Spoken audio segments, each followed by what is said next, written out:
Well, a man accused of killing his wife by spiking her cereal with heroin is going before a judge this morning. Now, this is a case out of the small town of Davison, which is near Flint, and it's drawing plenty of attention years after the woman's death. And 7 Action News reporter Matthew Smith joins us live now. And Matt, what do we expect to happen in court today?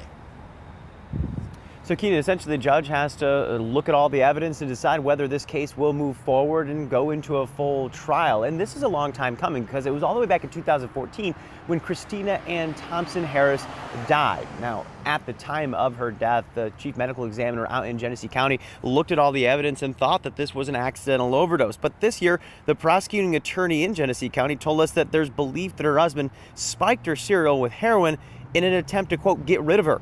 He announced charges back in August. One thing that I will not do is arbitrarily charge anybody with any crime. I want to thank Christina's mom and dad for their patience. It's been a long, hard road to get here. We want justice for Christina.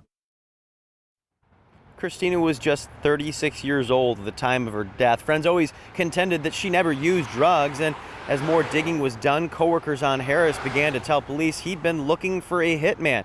He'd been held without bond ever since, and here's where the bombshell evidence comes. Frozen breast milk that had no traces of drugs. Investigators say that it proves she wasn't a regular drug user and that the drugs found in her system were ingested in a very short amount of time. Jason Harris will go before a judge at 9 o'clock this morning. As we learn more information about how this situation is going to play out in court, we'll update you at WXYZ.com. We're live this morning. Matthew Smith, 7 Action News.